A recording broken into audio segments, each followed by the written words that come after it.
इस्लाम में कुरान पाक की कितनी अहमियत है, इस बात से दुनिया का हर मुस्लिम शख्स वाकिफ है। आज हम आपको बताएंगे कुरान के कुछ गणितीय चमत्कारी तथ्यों के बारे में, जिन्हें सुनकर आप हैरान रह जाएंगे।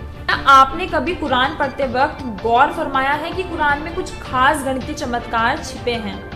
क्या आप जानते हैं कि कुरान के लफ्जों में छिपे हैं कई चमत्कारी चीजें? अगर हम कुरान के किसी खास लफ्ज की गिनती करें कि ये लफ्ज कितनी बार आया है, तो हम जान पाएंगे कुरान के चमत्कारी तथ्यों के बारे में। मिसाल के तौर पर अगर हम सजा लफ्ज की बात करें तो सजा लफ्ज का जिक्र कुरान शरीफ में 117 बार जिक्र किया गया है, जबकि माफी लफ्ज का जिक्र 234 बार किया गया है। इसका मतलब ये है कि अगर 117 को 2 से गुना करें, यानी 117 को 2 से मल्टीप्लाई करें तो 234 मिलेगा। इसका मतलब ये है कि सजा से ज्यादा तवज्जो माफी को दी गई है। अल्लाह ने कुरान पाक में सजा के लिए मना फरमाया है और लोगों को गलती करने पर माफ करने का हुक्म दिया है, और हर मुस्लिम को कुरान में बताई गई बातों पर अमल करना चाहिए। इसी तरह फरमाया लफ्ज का कुरान में 332 बार जिक्र किया है।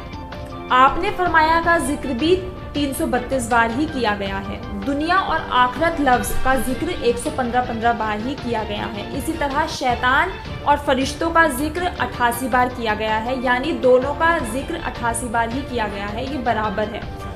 कुरान में जन्नत और जहन्नुम का बराबर जिक्र किया गया है, यानी दोनों का जिक्र 87 बार किया गया है।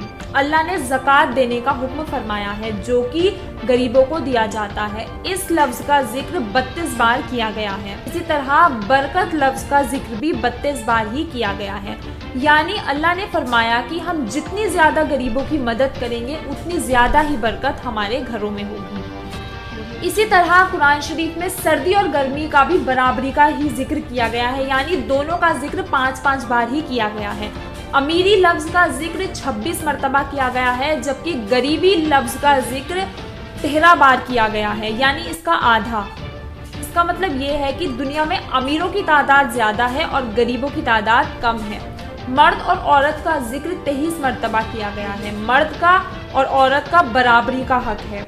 अगर हम इंसानों के क्रोमोसोम की बात करें, जो कि 46 होता है, यानी 23 क्रोमोसोम पिता से आते हैं और 23 क्रोमोसोम ही माँ से आते हैं।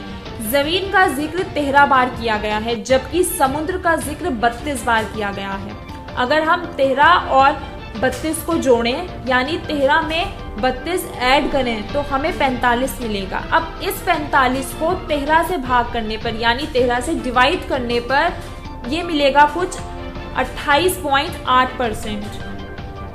और अब हम 45 को 32 से भाग करने पर हमें मिलेगा 71.1%। चौंकाने वाली बात यह है कि दुनिया की कुल ज़मीन 28.8% है और बाकी का 71.1% समुद्र यानी पानी है।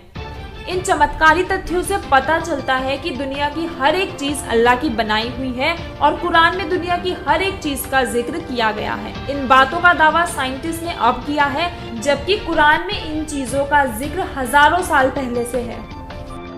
अरब देशों और मिडिल ईस्ट संबंधित ताज़ा खबरें पढ़ने के लिए हमारे फेसबुक पेज को लाइक करें या हमारे यूट्यूब चैनल को सब्सक्राइब करें।